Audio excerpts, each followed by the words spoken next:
Hello, my name is Adam Lazzara. I'm from a band called Taking Back Sunday, and I wanted to take a little time to, talk shop.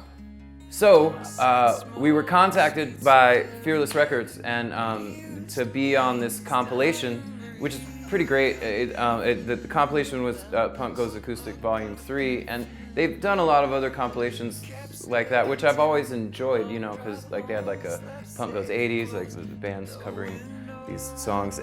But for this, they wanted us to do kind of an older song and like a reimagined version, which is always really exciting for me, and I know for John and the rest of the guys too, because as Bob Dylan once said, a song is never done. And then after you're like playing live, these certain songs over the years, they kind of start to take on a new meaning for you. So it's just real nice to be able to visit them and just kind of present them in a new light. Also for us, with this song, we chose Decade Under the Influence, which is off a record we have called Where You Want to Be. And it was real fun because, well, for a couple different reasons. One, just to, since everyone's so accustomed to, I guess, like the Taking Back Sunday kind of brand or like way of doing things, So then any opportunity for me to be able to kind of share with the world like these other kind of musical sensibilities we have within the band is always really special, because I think there's more to us than oftentimes people get to see. So that's one reason. Also, it was real great because it was the first time recording that song with John. He wasn't on Where You Want to Be. And then it was one of the things that I've always enjoyed about working with him is that we're often on the same page, but he has a completely different approach than I would take. And I think that that's kind of how it works with every member of the band. We're on the same page, but we all approach it differently, and it's almost like that line of thinking. From that, like I always think the end result is really great, and I really enjoy it. So that's what was cool about getting to go back to the song. So with all that said, John and I, we live right down the street from one another, and typically what we'll do is when something like this arises, or just, I don't know, like on a Wednesday if we're home from tour, is I'll be on the porch and he'll come over and sit on the porch, and we'll just kind of grab guitars and just figure out like, oh, well, what if we played it like this, or what if we approached it like this? And then John had, I wanted it to be more of like, have like a finger picking pattern, and then so just right when I said that, John just, the first thing he played, it was exactly what I had in mind.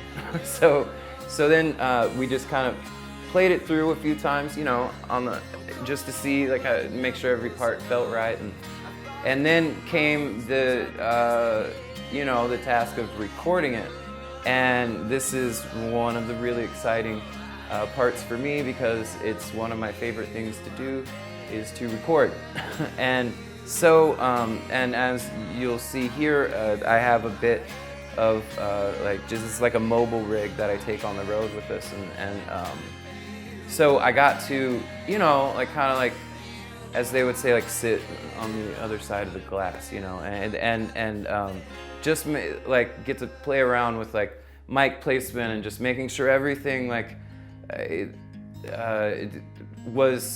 everything was where it should be, and then so for the guitars, what I use is there's a company called SE, and they make these great microphones, and there's these ones that I really love to use. They're the SE8s, and they for something with a small diaphragm, it has a large view.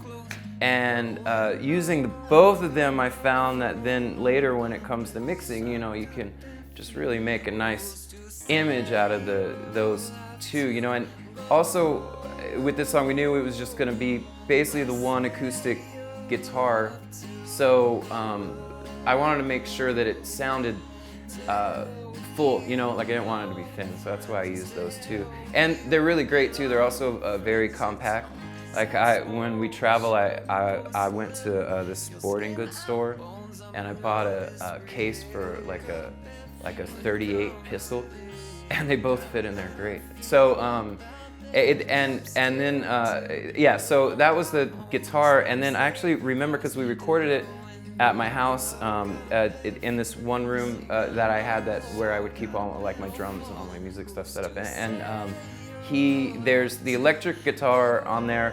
It's very like really washy, like, a lot of reverb. I have this old Fender Twin, and we put it actually in the bathroom, and I close mic'd it, and then I had another mic, just like we left the door cracked a little bit, and I just kind of pointed it right in there so you would hear it splashing back at you, and I think that came out really good.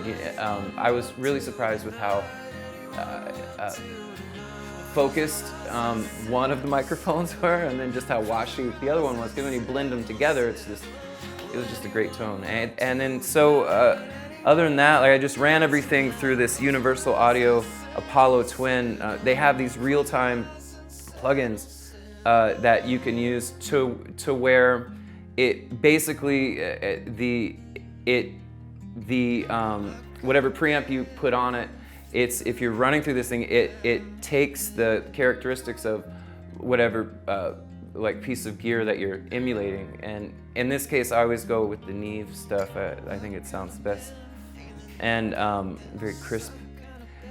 So anyways, that was basically how we recorded it, and yeah, vocals ran through the SM7B, which I've noticed with John's voice that it's best to leave it just at the flat setting, but with my voice it needs that little boost, which you do on the back of the microphone, like extra nerdy.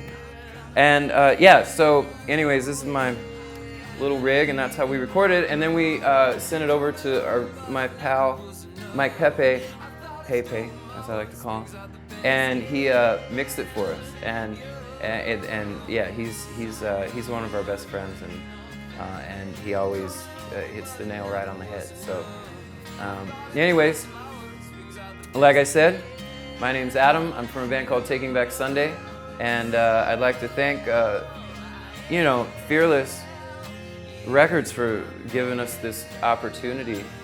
For me to, normally everything that I record, it just kind of stays within my group of friends or in my computer or our band, and then so to be able to kind of grab the wheel, and then have it released to the world, that's a really cool opportunity, and so I thank them for that opportunity.